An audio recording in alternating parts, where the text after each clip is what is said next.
Evening. We are about to start the council meeting of February 28th. For those that are willing and able, will rise and say the Pledge of Allegiance. I pledge allegiance to the flag of the United States of America and to the republic for which it stands, one nation, under God, indivisible, with liberty and justice for all. Mr. Harris, can you call the roll of members? Yes, Madam Vice President. Mr. Ahmed. Mr. Arroyo. Here. Mr. Cleese. Here. Ms. Craig. Here. Ms. Diaz. Ms. Walsh. Here. And President Baker. Thank you so much. Next on our agenda is the approval for the minutes for March 13th, 14th. I'll hear a motion. Motion to approve. Second. All those in favor? Aye. Aye. That's fine. Typically we do a roll call, but Okay, well, we'll do roll call next time. Thank you. And then we'll have, do we have any proclamation awards, resolutions, recognitions? we do not. Okay. That brings us to our first section for public comment. Remembering that our comments are kept to 3 minutes. Are there any comments, Mr. Harris? Yes, first we have Sean Domensik. Right on cue. Right on cue. Good evening. Good evening. My name is Sean Domensik, 400 block of Fremont Street, a member of St. Joseph's Catholic Church. This is my 12th public comment over a period spanning 7 months, begging the city to pass a law which gives our homeless citizens one of the most basic human rights, the right to rest. On request, I've provided detailed drafts of both a resolution and a city code revision. I was told that these drafts are under legal review. However, when I asked Council President, I received no reply on an update about that process. And despite confirming that she had received my request, I've heard no response to my emails as of December 16th, January 2nd, January 18th, and February 8th. And now, while the city is using its power to keep it illegal for the homeless to sleep, we read in an LNP a headline that says, quote, "County officials could increase security around Binns Park." Commissioner Parsons says that he's sorry to talk about building a fence, but it's necessary because of the, quote, "absolute filth," unquote, that the homeless create by their inconvenient existence. I'd like to ask again for the City Council to take an alternative approach rather than seeing the homeless as enemies that need to be walled off, rather to recognize their rights and do what we can to provide them services, certainly, but to provide them services not with a stick at their back, a weapon, ensuring them that their existence is illegal unless they can find place in shelters which are often full. So once again, I see the right to rest as an essential part of providing those services, of doing all the things that the city often boasts it's doing, and I'm glad that the city is. However, without the right to rest, it's an inconsistent strategy. So again, I look forward to speaking. Councilor Craig, I know that we had made mention that we were going to talk sometime, so I look forward to hearing from you. I believe you have my number, my contact and such.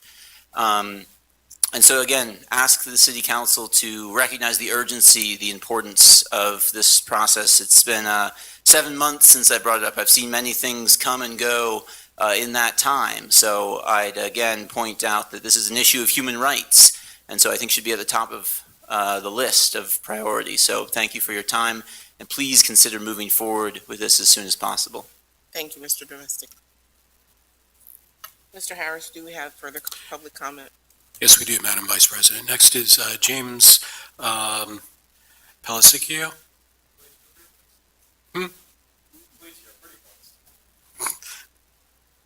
Good evening. Good evening. Thank you for your time. Do you want to give us your block of address and your name? My name is James Palicio, and you asked for the address for Just the block and the the street. block, Yeah. 500 block of Plum Street, North Plum. Thank you. My name is Jimmy, and in the back there is my brother, Zach. Along with a third partner of ours, we were involved with the Plum Street properties that were affected by the fire 2 weeks ago. In 2019, we purchased 527 Plum Street with plans to renovate and sell through the RACL program, which I'm sure you're familiar with, sells to first-time home buyers, and it's condemned properties of the city that you can buy and then fix up and sell to people that need homes. During this process of construction, there was a geologic anomaly that was found under the property we bought from RACL. And this was a process that we were still involved with for 4 years until 2 weeks ago. Permitting and testing and meetings over the last 4 years, we've attempted to resolve this anomaly. With very little financial help from the city, we were able to test the whole block and figure out a solution which we were working on, which would have fixed the anomaly and got the entire block out of condemnation. The fire brought this process to an end. The purpose of us being here tonight is just to inform the council of what's going on with the process and for us to maybe gather some information moving ahead in the next few weeks that we do not yet have. Why was this demolition done so quickly? We have not yet received a cause for the fire. We have not yet received engineer reports from the city. Our written notice did not show up until the buildings were already half demoed. We were notified verbally on a Friday afternoon by simply being told the buildings were coming down. Insurance companies and others have not been able to inspect the properties because the expedient nature of the demo. We are now being told by the city that there will be bills coming, which are involved in the demo and some other things that have happened in the last few weeks. We have no idea what these bills are, even though they already know, and we have no idea how these bills are being paid, whether it's us or other homeowners, the city, other organizations. We've been given no information, not even a rough idea. This whole process has seemed rushed, and we just wanted the council to know where the homeowners are at and the investors are at with the block of North Plum. Thank you for your time. Thank you, Mr. Puccio. Are there further public comments, Mr. Harris? There are not. Do we have any reports requested by council? We do not. Interim reports, committee of councils? We do not have any interim reports. Okey-doke. Our legislative agenda is zilch, nothing. So that opens this up for our second round of public comment. At this time, anybody could, you're entitled to another 3 minutes if you want to make another public comment.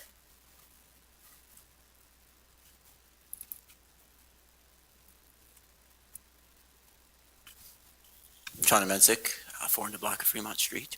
Thank you.